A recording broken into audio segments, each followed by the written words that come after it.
સંત શ્રી શ્યામબાપુના આશીર્વચનમાંથી વિષય હું, આત્મા અને ઉત્પત્તિ. પ્રકરણ હું કોણ છું તેમાં વિભાગ હું કોણ છું નો સારાંશ. ભાગ 83. 9મું જીવનનું અંતિમ લક્ષ્ય ના સારાંશમાં આગળ સમજીએ. જેમ જેમ માણસ પોતાનાથી વિમુખ થતો જાય છે તેમ તેમ તે પોતાના આત્મજ્ઞાનથી પણ અલગ થતો જાય છે. જો 50 વર્ષમાં કોઈ મૂળભૂત પાયાની શોધ નહીં થાય તો આખી માનવ સભ્યતા પર ભયંકર વિકૃતિ છવાઈ જશે. જો ખરેખર જ્ઞાનની પ્રક્રિયા નહીં થાય તો બૌદ્ધિકતા બે લગામ બની જશે. કારણ કે આત્મજ્ઞાન વગર માઝા મૂકેલી બૌદ્ધિકતાને સંભાળી નહીં શકાય. બૌદ્ધિકતા વિવેકહીન થતી જશે. ટેકનોલોજીને વિકસાવનાર વૈજ્ઞાનિકો પણ તે ટેકનોલોજીને સંભાળી નહીં શકે.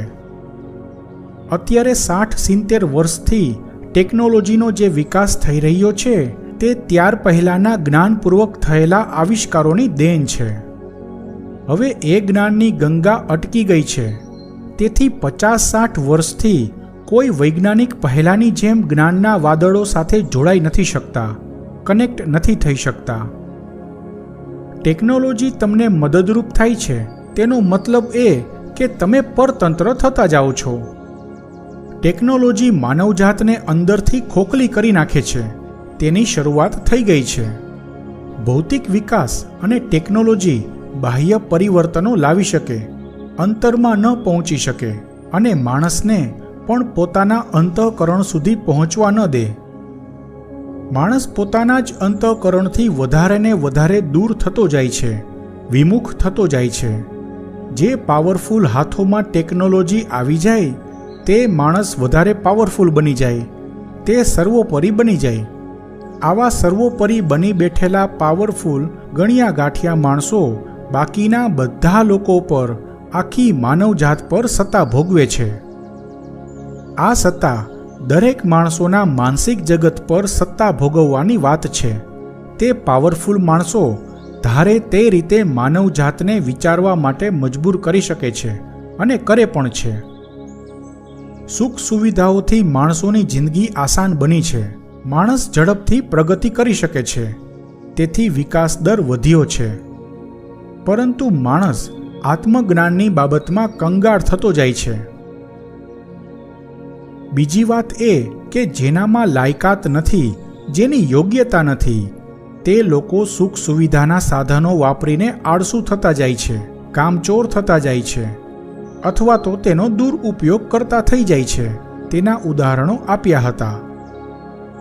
જેનામાં જ્ઞાન તો ઠીક, જેનો બૌદ્ધિક આંક પણ નીચો હોય છતાં સમાજની સાથે તે બધાને પણ વિકાસનો લાભ તો મળે જ છે. ખરેખર આવા લોકોને લાભ તો ઠીક, હાનિ વધારે થતી હોય છે. ઉચ્ચ વર્ગના લોકોનો બૌદ્ધિક આંક તો વધી શકે છે, પરંતુ આ બધા લોકોના વિચારો પર પોતાનો કાબૂ હોતો નથી. ઉચ્ચ વર્ગ કે નીચો વર્ગ તે જ્ઞાતિભેદની વાત નથી, બૌદ્ધિક સ્તરની વાત છે. ધીમે ધીમે બધા લોકોની વિચારોની પેટર્ન પણ બદલાઈ જતી હોય છે. સાયકોલોજીમાં જેને સોશિયલ કન્ફર્મિટી કહેવાય તે સિદ્ધાંત લાગુ પડે છે. તેના વિશે સમજાવ્યું હતું. સોશિયલ કન્ફર્મિટી એટલે દરેક માણસો જે કરતા હોય તેમ પોતે પણ કરે. એટલે કે સમાજની સાથે રહેવું, વગર વિચારીએ વધારે લોકોનું અનુકરણ કરવું, મોટા માણસોનું અનુકરણ કરવું, વૈચારિક રીતે બધા સાથે જોડાયેલા રહેવું. આમ કરવું સારું છે કે ખરાબ છે, સાચું છે કે ખોટું છે, તેમાં પોતાનું હિત છે કે અહિત છે તેવી કોઈને સમજ હોતી નથી. ધીમે ધીમે આખો માનવ સમાજ સોશિયલ કન્ફર્મિસ્ટ બનતો જાય છે. ખરેખર આ બધા લોકોના બ્રેઇન વોશ થતા હોય છે. સોશિયલ કન્ફર્મિસ્ટના ફાયદા પણ છે અને ગેરફાયદા પણ છે. ફાયદા ગેરફાયદા વિશે સમજાવ્યું હતું. સોશિયલ કન્ફર્મિટીના નિયમને કારણે જ માણસને સામાજિક પ્રાણી કહેવાય છે. એક ફાયદો એવો છે કે સમાજની દ્રષ્ટિએ તે લાભકારી દેખાય છે, પરંતુ ભવિષ્યમાં તેના દુષ્પ્રભાવ જોવા મળશે. અયોગ્ય માણસના હાથમાં અદ્ભુત ચીજ આવી જાય તો તેનો દુરુપયોગ જ થાય.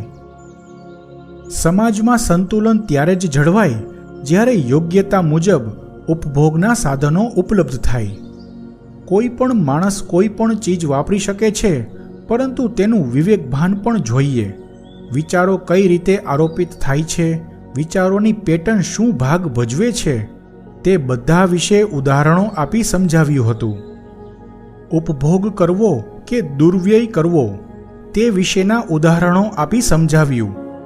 જે ચીજનું જ્ઞાન ન હોય, સમજ ન હોય, તે ચીજ વાપરી તો શકે, પરંતુ તેનો ઉપભોગ ન થઈ શકે.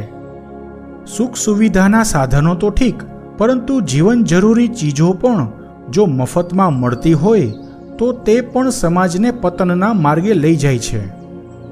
સોશિયલ કન્ફર્મિસ્ટ લોકોની પોતાની સ્વતંત્ર વિચારધારા હોતી નથી.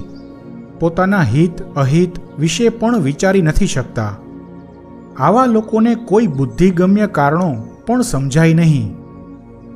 ન્યૂઝ ચેનલો, અખબારો વગેરે દ્વારા સામૂહિક રીતે જે ચીજનો જેટલો વધારે પ્રચાર કરવામાં આવે, લોકો વગર વિચારીએ તેવું કરવા પ્રેરાય છે, તેમ કર્યા કરે છે. આ વાત કોઈ એકલ દોકલ માણસની નથી, આખી માનવજાતની વાત છે. આવા અનુકરણો ગુલામોની પ્રથા હતી, તેના કરતાં પણ વધારે ખતરનાક સાબિત થાય છે, તે ઉદાહરણ આપી સમજાવ્યું હતું. માણસ સ્વેચ્છાએ વિચારોથી ગુલામ બની જાય છે. માણસ પોતાની સંસ્કૃતિ છોડવા તૈયાર થઈ જાય છે. પોતાના કુળનું ગૌરવ છોડવા તૈયાર થઈ જાય છે.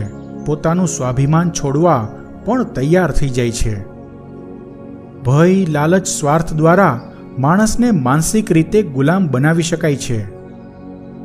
માણસને જેના પર નાઝ હોય, ગર્વ હોય, તેને જ નકલી, નિર્માલ્ય કે તુચ્છ ગણાવી તેની ગરિમાનું વારંવાર ખંડન કરીને માણસને કે પૂરા સમાજને ગુલામ બનાવી શકાય છે. આવું સદીઓથી હિન્દુઓની સંસ્કૃતિ સાથે થતું આવ્યું છે. તે બધા વિશે આવ્યું. પોતાની જીવનશૈલીની વાત હોય કે પૂરા સમાજને લગતી વાત હોય, પણ આવી ઘણી વિકૃતિઓને સમાજ સુધારાના નામે સ્વીકારવામાં આવતી નથી. તેના અમુક ઉદાહરણોમાં સ્ત્રી શક્તિની વાત આવી, નવા જમાનાના ટ્રેન્ડની વાત આવી, લગ્ન પ્રથાની વાત આવી, લગ્ન જીવનની વાત આવી, જનરેશન ગેપની વાત આવી. નવા જમાનાનો કે હાઈ સોસાયટીનો આ ટ્રેન્ડ છે, આ હિન્દુ સંસ્કૃતિ નથી. અંગ્રેજીના ગુલામ માણસો બાળપણથી પોણી જિંદગી આ રીતે ગુલામી કરતા ગુજારે છે. ત્યાર પછીની બાકીની આખી જિંદગી મરે ત્યાં સુધી ફાર્માસ્યુટિકલ કંપનીઓને તગડા પ્રોફિટ કરાવે છે. ભણેલા ઉચ્ચ વર્ગના બ્રેઇન વોશ થયેલા આવા લોકોની જિંદગીની વિકાસ યાત્રાનો આવો કરુણ અંજામ આવતો હોય છે. આવા લોકોને જિંદગીનો ઉદ્દેશ્ય શું છે તે કઈ રીતે સમજાય? આવા વિકાસશીલ જમાનાનો બેહુદો ટ્રેન્ડ છે, તેના અમુક ઉદાહરણો આપ્યા હતા. આવા માણસો કયા એંગલથી પોતાની જાતને સુધરેલી માનતા હશે? પહેલાં કહ્યું તેમ સદીઓથી હિન્દુ સંસ્કૃતિની અવહેલના થતી આવી છે. તેથી કહેવાતા સુધરેલા માણસો પોતાની જ સંસ્કૃતિ પ્રત્યેનું ગૌરવ ગુમાવી ચૂક્યા છે. ધીમે ધીમે માનવજાત એ હદે માનસિક ગુલામી તરફ ધકેલાઈ રહી છે કે મનુષ્યની ઉન્નતિને બદલે તેનું અધઃપતન થતું જાય છે, છતાં તેને તેની જાણ પણ નથી થતી.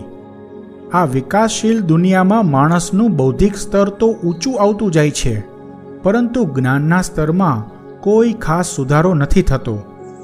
બીજાઓના અનુકરણ કરવામાં, બીજાઓને સારું લગાડવામાં માણસ વિચારોથી ઓશિયાળો થઈ ગયો હોય, તે માણસ પોતાના જીવનનું અંતિમ લક્ષ્ય કઈ રીતે રાખી શકે? આવા બધા કારણોથી સુખી થવાની ભરપૂર કોશિશ કરતા માણસો બિચારા ભરપૂર દુઃખ ભોગવતા હોય છે.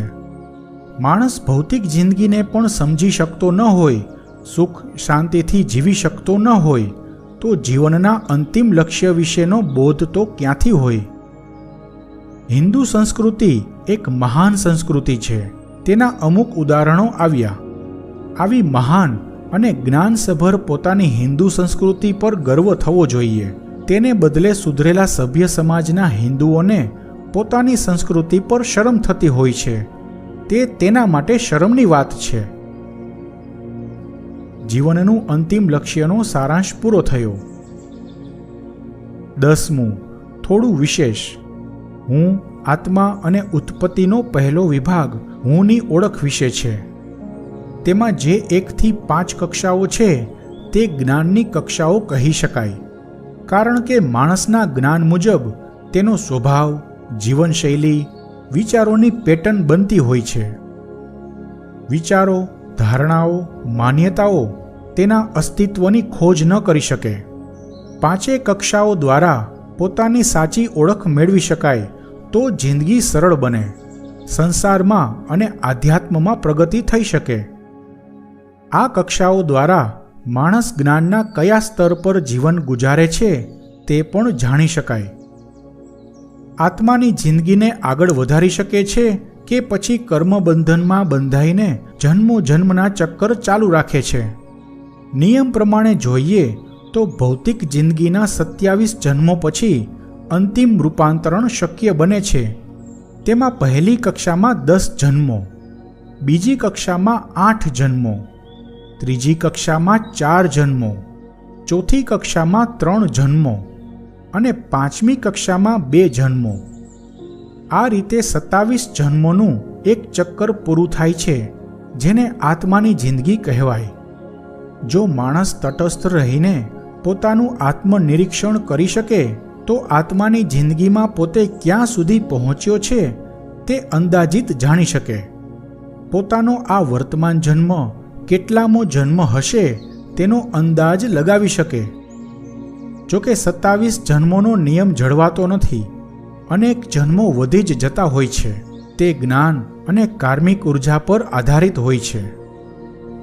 વિભાગ હું કોણ છું નો સારાંશ પૂરો થયો.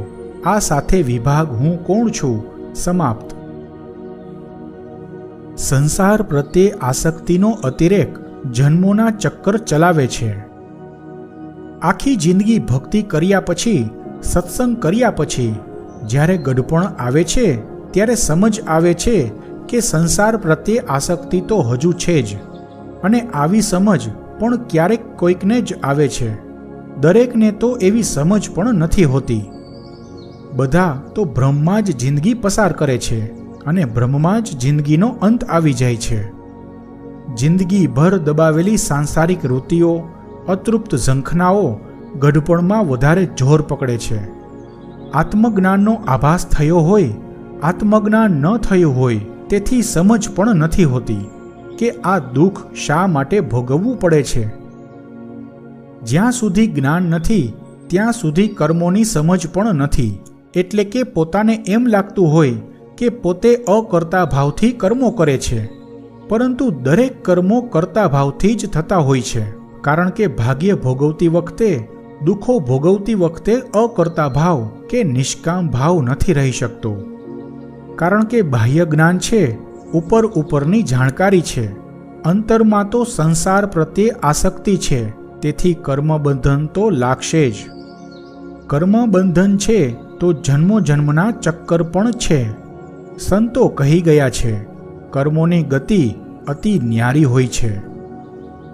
આવતા અંકથી હું, આત્મા અને ઉત્પત્તિનો વિભાગ બીજો, આત્મા શરૂ થશે.